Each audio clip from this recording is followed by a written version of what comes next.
¿Alguna vez te has sentido como atrapado, dando vueltas a las mismas ideas, reviviendo el pasado o preocupándote por lo que pueda pasar? Apuesto a que sí. A todos nos pasa por eso. Hoy nos sumergimos en El poder de la hora, de Eckhart Tolle. Un libro que, por cierto, lleva 17 años en la lista de bestsellers de Amazon. Increíble, ¿verdad? Y se ha traducido a más de 50 idiomas. Más de 50. Imagínate. ¿Por qué este libro ha conectado con tanta gente? Esa es la pregunta que vamos a intentar responder hoy en este Deep Dive. Exacto. Vamos a descifrar juntos qué tiene este libro y, lo más importante, cómo podemos aplicar sus enseñanzas en nuestra vida para liberarnos de ese torbellino mental. De eso se trata. ¿Te parece? Totalmente. Lo interesante de Tolle es que no se anda con rodeos. No. Va directo al grano, al decir que la fuente de nuestro sufrimiento está en la mente. En la mente. O más bien en cómo nos identificamos con ella. Exacto. Es como si nos fusionáramos con nuestros pensamientos. Claro. Ese rollo del ego, ¿no? Ajá. Lo pinta como ese impostor que nos hace creer que somos nuestros pensamientos. Sí. Pero si no sé mis pensamientos, ¿entonces qué soy? Esa es precisamente la pregunta que Tolle nos invita a explorar en el libro. Interesante. Nos dice que el ego se alimenta del pasado y del futuro, Ya. creando una narrativa constante que nos mantiene atrapados en un ciclo de sufrimiento. ¿Te suena familiar eso de darle vueltas y vueltas a las mismas cosas? Totalmente, es como si mi mente fuera una máquina del tiempo que solo viaja a momentos de estrés o arrepentimiento. Claro. ¿Y cómo se supone que debo salir de esa máquina? Buena pregunta. Simplemente ignorar los pensamientos. No se trata de ignorarlos, sino de observarlos sin juicio. Observarlos. Sí, imagínate que tus pensamientos son como nubes que pasan por el cielo.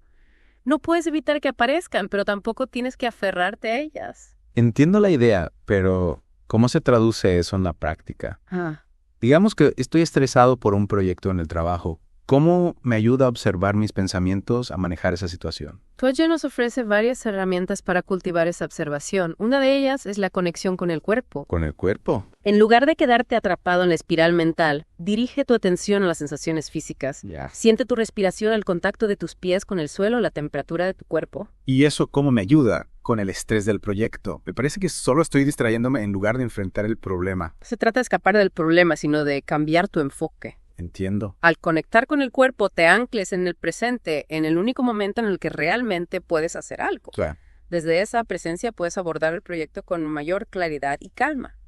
Vale, te empiezo a entenderlo. Es como si al centrarme en el presente, en lugar de en mis miedos sobre el futuro, puedo acceder a una energía más tranquila y eficaz. Exacto. Y aquí es donde entra otra herramienta clave. La espera activa. Espera activa. No se trata de esperar pasivamente a que las cosas sucedan, sino de cultivar una actitud de alerta y receptividad como la de un guerrero que está listo para la batalla pero sin tensión. Eso me intriga. ¿Cómo puedo cultivar esa espera activa sin que me genere más ansiedad? Piensa en un gato acechando a su presa. Está completamente presente, atento a cada movimiento, pero relajado sin tensión. Esa es la clave. Con un poco zen, ¿no? Un poco sí. ¿Cómo se traduce eso en mi vida diaria? Puedes empezar por cosas sencillas. Cuando estés esperando en una fila, en lugar de impacientarte, observa tu respiración, siente el contacto de tus pies con el suelo. Cuando alguien te esté hablando, escucha con atención plena sin interrumpir ni planificar tu respuesta. Interesante, es como si la espera activa me permitiera estar presente, sin dejarme llevar por la impaciencia o la necesidad de controlar cada situación. Exacto, se trata de confiar en el flujo de la vida, de estar abierto a lo que cada momento nos trae sin resistirnos. Hablando de resistirnos, hay un concepto que me llamó mucho la atención. El cuerpo del dolor. Ajá. ¿Puedes explicar un poco más sobre esto? El cuerpo del dolor es como un almacén de emociones negativas que hemos acumulado a lo largo de nuestra vida. Yeah. Es esa energía densa que a veces sentimos en el pecho, en el estómago, como un nudo que nos oprime. Es verdad.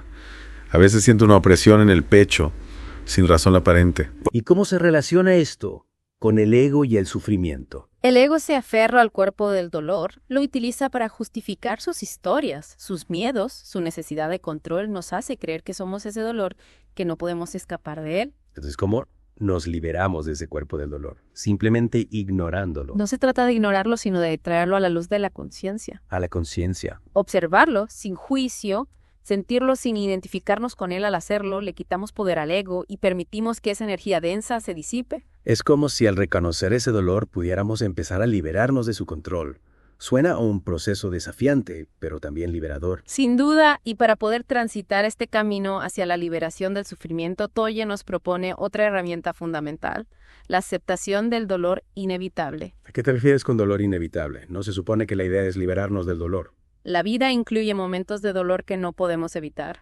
La pérdida de un ser querido, una enfermedad, la decepción. Toye no nos dice que ignoremos o neguemos ese dolor, sino que lo abracemos con conciencia. Abrazar el dolor. Eso suena un poco masoquista, ¿no? No se trata de buscar el dolor, sino de aceptarlo como parte de la experiencia humana al resistirnos al dolor. Lo amplificamos, le damos más poder al aceptarlo, permitimos que fluya a través de nosotros sin que nos atrape. Es como si al dejar de luchar contra el dolor pudiéramos encontrar una paz interior incluso en medio de la dificultad. Exacto, la aceptación no implica resignación, sino una apertura a la experiencia tal como es, sin juicios ni resistencia. Es un concepto muy profundo. Creo que necesitamos profundizar más en esto en nuestra próxima inmersión. Me parece una excelente idea. Hay mucho que explorar aún sobre la aceptación del dolor inevitable y cómo nos ayuda a vivir en el ahora con mayor plenitud. De acuerdo, entonces, en la próxima parte de nuestra inmersión seguiremos explorando las herramientas que nos ofrece el poder de la hora para liberarnos del sufrimiento y conectar con la paz interior. Así es, y mientras tanto, les dejo una pregunta para reflexionar. ¿En qué momentos del día sientes que tu cuerpo del dolor tiene más presencia? Observen, sientan y traigan esa experiencia a la luz de la conciencia. Retomamos nuestra inmersión en el poder de la hora, profundizando en la idea de aceptar el dolor inevitable. Dejamos la última vez con la pregunta de cómo es posible abrazar el sufrimiento sin que eso nos paralice o nos haga sentir aún peor. Confieso que esa idea de abrazar el dolor me dejó un poco inquieto. Ya veo. Suena un poco contradictorio con la búsqueda de paz interior que propone Toye, ¿no? Es natural sentir resistencia a la idea de aceptar el dolor. Hemos aprendido a evitarlo, a combatirlo, a verlo como un enemigo. Sí, como algo malo. Pero Toye nos invita a un cambio radical de perspectiva. Nos dice que la resistencia al dolor es en sí misma una fuente de sufrimiento. O sea, que al luchar contra el dolor lo alimentamos. ¿Es así? Exactamente. Piensa en una vez que te hayas lastimado físicamente. El dolor inicial es inevitable, pero si te resistes a eso, si te tensas y te enfocas en lo injusto que es sentir dolor, ¿qué sucede? Pues que el dolor se intensifica, se vuelve más insoportable. Exactamente. Lo mismo ocurre con el dolor emocional. ¿Ya? Cuando los resistimos a la tristeza, a la ira, al miedo, cuando luchamos contra esas emociones, solo conseguimos que se intensifiquen y nos dominen. Entiendo, pero ¿cómo podemos simplemente aceptar el dolor, sobre todo cuando es intenso, cuando nos desgarra por dentro? ¿No es eso como rendirse ante el sufrimiento? Aceptar no significa resignarse o dejar de hacer todo lo posible por mejorar nuestra situación. Significa reconocer que el dolor está presente, darle espacio para que se exprese sin juicios ni resistencia. Pero si le doy espacio al dolor, no me va a consumir. No me voy a quedar atrapado en él para siempre. Piensa en el dolor como una ola en el mar. Ok. Si te resistes a la ola, si luchas contra ella, te va a golpear con fuerza y te puede arrastrar. Pero si la dejas pasar, si te sumerges en ella, la ola te atravesará y seguirá su curso. Es una analogía poderosa. Entonces, la clave está en no identificarnos con el dolor, en verlo como algo que nos atraviesa, pero que no nos define. Exacto, el dolor es una experiencia, una sensación, pero no es lo que somos. Nosotros somos la conciencia que observa el dolor, el espacio que lo contiene. Al reconocer esa separación, podemos desapegarnos del dolor y encontrar la paz interior incluso en medio de la tormenta. Suena a un proceso desafiante, pero también liberador. ¿Cómo podemos cultivar esa capacidad de aceptar el dolor sin dejarnos arrastrar por él? Una herramienta fundamental es la atención plena. Atención plena. Al dirigir nuestra atención al momento presente, las sensaciones físicas, a la respiración, podemos crear un espacio entre nosotros y el dolor. Es como si al anclarnos en el presente, en la experiencia sensorial, pudiéramos salir de la espiral mental que amplifica el dolor. Precisamente, la atención plena nos permite observar el dolor sin juicios, sin identificarnos con él. Podemos reconocer que hay tristeza, que hay miedo, que hay ira, pero no somos esa tristeza, ese miedo, esa ira. Somos la conciencia que observa esas emociones. Entiendo, es como si al observar el dolor con atención plena le quitáramos poder, lo despersonalizáramos. Exactamente, y al hacerlo abrimos la posibilidad de experimentar el dolor sin que nos domine, sin que nos defina. Podemos sentir la tristeza sin que nos arrastre a la desesperación, la ira sin que nos lleve a la violencia, el miedo sin que nos paralice. Me parece una herramienta muy valiosa, no solo para afrontar el dolor, sino para vivir en general, con mayor libertad y conciencia. Sin duda, la atención plena es un camino hacia la liberación de sufrimiento, hacia la paz interior, hacia una vida más plena y auténtica. Y hablando de vivir una vida más plena, me gustaría retomar la idea de que vivir en el presente no implica una vida pasiva. Ajá. Si aceptamos el dolor, si observamos nuestras emociones, no corremos el riesgo de volvernos apáticos, de perder la motivación para actuar y cambiar nuestra realidad. Es una pregunta importante. A veces se malinterpreta el mensaje de Toye pensando que se trata de una invitación a la pasividad, al desapego total del mundo, pero no es así. Entonces, ¿cómo se integra la acción en la filosofía del poder de la hora? ¿Cómo podemos ser agentes de cambio sin perdernos en las trampas del ego? La clave está en comprender que la acción que surge del presente es diferente a la acción que nace del ego.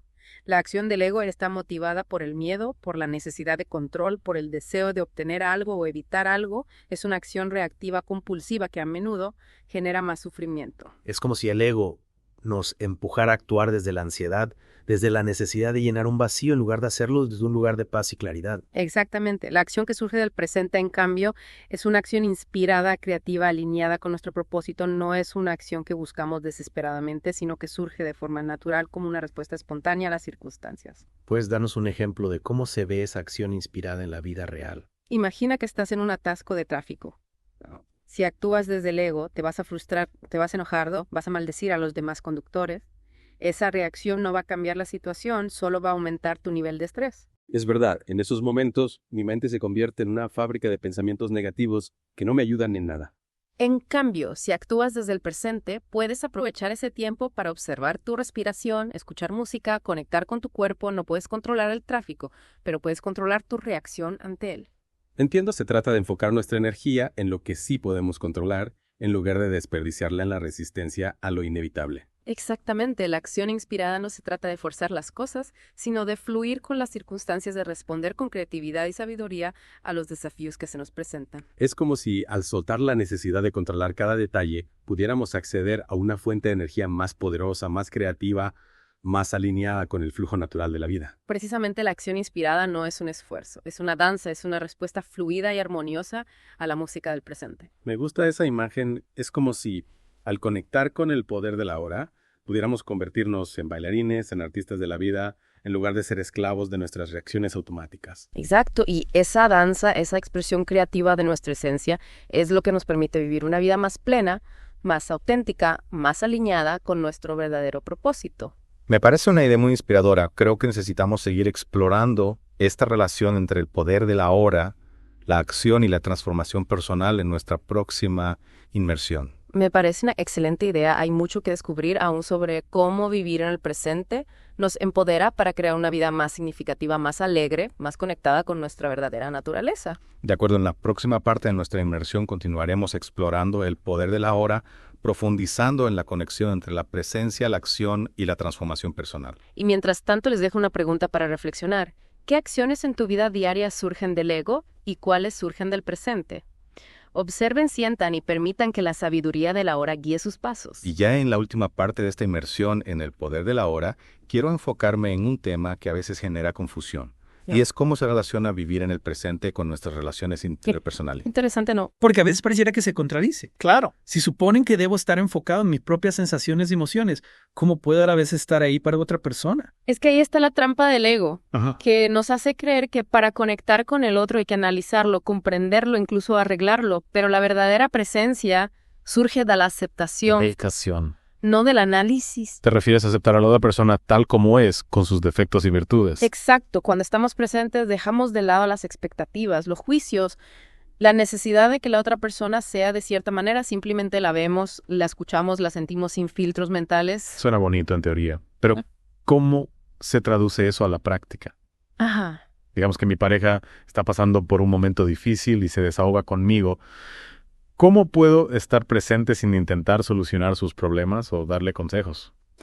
La clave está en la escucha profunda. No se trata de buscar las palabras perfectas o de ofrecer soluciones, sino de estar ahí completamente presente con atención plena. Tu pareja no necesita que la arregles, necesita sentirse vista, escuchada, comprendida. ¿Y cómo puedo transmitirle esa presencia a través de la escucha? Con tu lenguaje corporal, con tu mirada, con tu energía. Cuando escuchas con atención plena, tu cuerpo se relaja a tu mirada, se suaviza tu energía, se vuelve receptiva, la otra persona lo percibe y se siente segura para abrirse, para compartir su vulnerabilidad. Es como si al crear ese espacio de aceptación y escucha profunda pudiéramos conectar con el otro, a un nivel más auténtico, más humano. Exacto, la presencia nos permite conectar con la esencia del otro más allá de las máscaras, las defensas, los roles que desempeñamos en la vida, y esa conexión profunda es la base de las relaciones auténticas, amorosas, compasivas. Pero seamos realistas. No siempre es fácil estar presente en las relaciones. Claro que no. A veces nos dejamos llevar por las emociones, por los viejos patrones, por las heridas del pasado. Es normal. ¿Qué hacemos en esos momentos? ¿Cómo volvemos a conectar con la presencia cuando nos hemos desviado del camino? La clave es la autoobservación. Autoobservación. En el momento que te das cuenta de que estás reaccionando desde el ego, desde el miedo o resentimiento, ya has dado el primer paso. Puedes respirar profundamente, observar tus sensaciones corporales, recordarte a ti mismo la importancia de la aceptación y la compasión. Es como si al tomar conciencia de nuestra reacción pudiéramos crear un espacio para elegir una respuesta diferente más alineada con el poder del ahora. Exacto, no se trata de negar las emociones, sino de observarlas con atención plena, sin dejarnos arrastrar por ellas.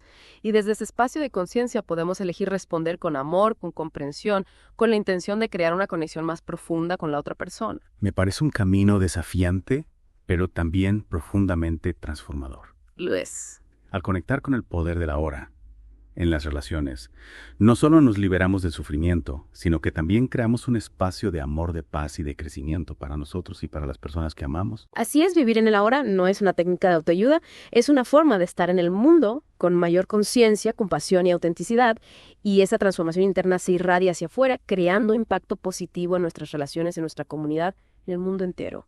Y creo que con esto hemos llegado al final de nuestra inmersión en el poder del ahora. Ha sido un viaje fascinante lleno de descubrimientos y reflexiones que nos ha invitado a cuestionar nuestras creencias, a explorar nuevas formas de ser y a conectar con la paz interior que reside en el presente. Espero que esta inmersión les haya inspirado a seguir explorando las enseñanzas de Eckhart Tolle y a ponerlas en práctica en su vida diaria. Recuerden que el poder de la hora está siempre disponible para nosotros, solo tenemos que elegir conectar con él momento a momento, respiración a respiración. Y antes de despedirnos queremos agradecerles por acompañarnos en esta inmersión. No olviden suscribirse al canal para más deep dives como este. Y si les ha gustado este episodio, déjenos un comentario, nos encantaría saber qué les ha parecido y qué otras ideas les gustaría explorar en futuras inversiones.